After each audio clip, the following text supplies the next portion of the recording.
Welcome back my friends.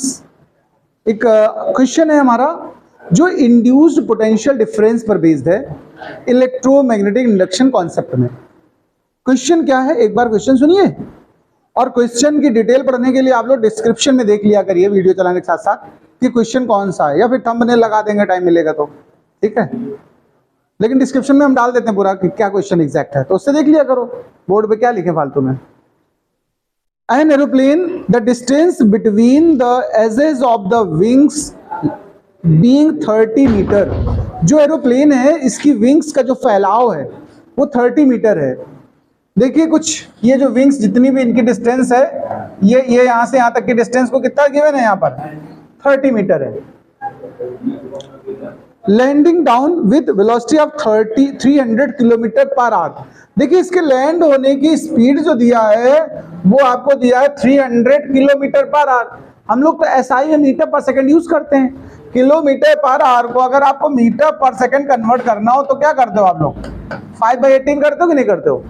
तो 6 से इसको कट कर दो, देखो तो ये कितना हो जाएगा, 125/3 हो जाएगा कि नहीं हो जाएगा, देख लो आप लोग। भाई हमने किससे कट किया है, 6 3 जा और 6 5 जा, देखो आप 3 से इसको काट दो और कितना हो जाएगा, कटेगा क्या, 5 से कटेगा या 3 से नहीं कटेगा, ठीक है। अच्छा 250 आएगा, ठीक ठीक ठीक, ये बात सही है, इतना मान लेंगे तुम्हारा।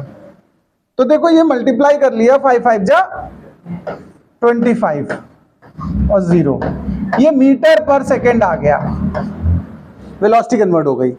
अब आगे सुनिए क्या कह रहा है हमसे। While landing, the wings of the aeroplane to be east और west। इस जगह ध्यान देना प्लीज, जब भी कोई ऐसा क्वेश्चन आए जो इंड्यूस पोटेंशियल डिफरेंस की बात करे और अगर डायरेक्शन ईस्ट वेस्ट है, देखो जब प्लेन्स वगैरह उतरते हैं ना तो जो अर्थ का मैग्नेटिक फील्ड है वो असर डालता है, लेकिन अर्थ के मैग्नेटिक फील्ड की डायरेक्शन नॉर्थ साउथ होती है। कैसी, ये पीछे चैप्टर पढ़ा चुका हूं मैं कि जो फील्ड हमारा अर्थ का मैग्नेटिक फील्ड है उसकी डायरेक्शन कैसी होती है, नॉर्थ साउथ। तो अगर नॉर्थ साउथ फील्ड है और प्लेन की विंग्स ईस्ट वेस्ट है तो फील्ड को इंटरसेक्ट करेगा कि नहीं करेगा, बताओ, परपेंडिकुलर हो जाएगा ना, यानी तब वो फील्ड को इंटरसेक्ट करेंगी विंग्स, तभी उनके अंदर इंड्यूस्ड वोल्टेज जनरेट होगा। अगर वो विंग्स भी नॉर्थ साउथ हो जाएं तो पैरेलल हो जाएंगे, तो फिर इंडक्शन नहीं काम करेगा। अभी फर्स्ट पार्ट में कह रहा है ईस्ट वेस्ट, यानी अभी इंडक्शन काम करेगा। इसी में आगे बोला अगर विंग्स नॉर्थ साउथ हो जाएं तो ध्यान रखना वोल्टेज कितना डेवलप होता है, 0।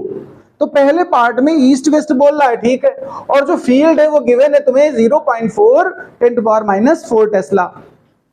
अब देखो इंड्यूस्ड वोल्टेज का फॉर्मूला हमने पीछे पढ़ाया चैप्टर में, आप लोग को याद हो तो अच्छी बात, नहीं तो याद कर लो।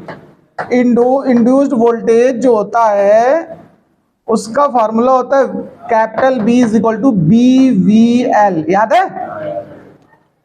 B मतलब जो फील्ड है हमारा, यहाँ भी हमारा कितना है 0.4 10⁻⁴।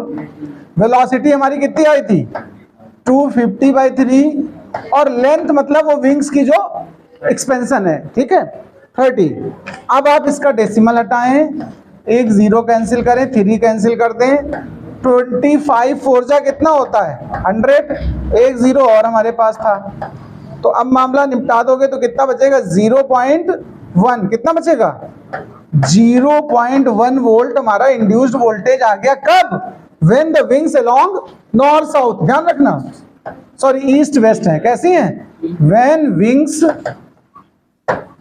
Wings along east west. अब अगर बात करें क्वेश्चन, देखिए for north and south wings, अगर विंग्स का डायरेक्शन नॉर्थ और साउथ होता, फील्ड भी उसी डायरेक्शन में होती, ध्यान रखिएगा। तो इसके लिए ध्यान रखिएगा B becomes parallel